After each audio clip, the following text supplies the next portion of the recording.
бір әйелдің ішінде әдемі болғысы келетін бір кішкентай қыз бар екен да. Біз кішкентай кезімізде жаңа киім кисек қуанатынбыз. Шешелеріміздің киімін кигіміз келетін, иә? Барлықтарыңыз солай шығарсыздар. Сондықтан да біз әйел заты сұлулыққа құштармыз. Еркек емес әдемі қыздарды көргенде әйелдердің өзі бұрылып тұрып қарайды да. Неге? Өйткені өздері сұлулықты жақсы көреді, сұлу болғысы келеді. Десе де, біз кішірек кезімізден шектеуге көбірек ұшыраймыз ғой. Қыз бала күлуге болмайды. Қыз бала бесте жаман болады. Сен қыз баласың, қарқылдама деген сияқты көбірек мысалы болмайтынды да, болатыны да, болмайды дегендігі себепті қыз балалар кішкентай кезінен жабыла бастайды екен да, ер жеткеннен кейін ол өз-өзін таба алмайды. Өзінің қасиеті жоқ бойында.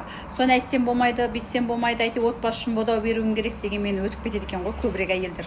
Бірақ қазір қоғамға байланысты көздері ашылып әйелдердің 40-қа келсе де, 50-ге келсе де, тіпті 60-қа келіп те ізденіп жатқан әйелдерді көріп қуанасың да. Неге? Мен кіммін? Менің бұрын кішкентай кезімде мынадай өжет едім. Кішірек кезімде мен мынандай ән салушы едім. Кішірек кезімде мынандай дүние мен білуші едім. Бірақ бірте-бірте жабылып қалдым. Сол бойымдағылар солар жасаймай білмеймін, бұрынғыдай қызғандылық жоқ. Бұрынғыдай өжет емеспін деп әлі де өзін-өзі іздеп, кішкентай өздерін өлтіріп алған кішкентай іштеріндегі ботақандар енді жетілдіріп, өмірге жаңа туғанда енді қуанып шығып жатқан әйел заттары бар. Неге? Өйткені әйелдер мен кіммін, және маған білім керек, мен оқуым керек деген сияқты жауапкерлікпен өздерін-өздері көп іздейміз ғой біз. Соның ішінде 90% әйел қазіргі кезеңде ізденеді.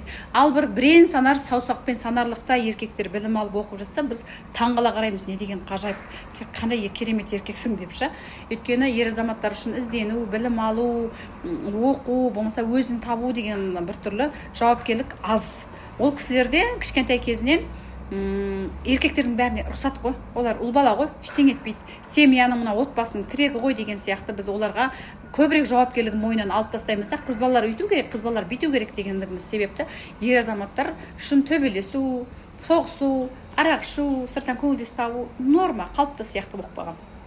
Сол үшін де олар мысалы егер әйелдің сөзін тыңдайтын, я болмаса әйеліне көмектесетін, яки әйелінің айтқаннан шықпайтын еркектер болып жүрсе, оларға ұят сияқты. Ал керісінше төбелесіп жатқан еркек, еркек қой ол деген сияқты көзқарас қоғамда қалыптасып қалған. Сол үшін достар, әйелдер қауымы кішкентай өзіміздің сұлулыққа ұмтылатын ботақанымызды, кішкентай ішіміздегі осы бөлшегімізді өлтіріп алмайық. Сіз әдемі болуға лайықтысыз және бүкіл әлемнің әдемілігі әйелдер үшін жаратылған. Барша әйелдер осы әдемі болу үшін бүтін әдемі нәрселер соларға арналады ғой негізінде. Еркектер бір киімін алмастырып, сақалын қырып жүре берсе болды.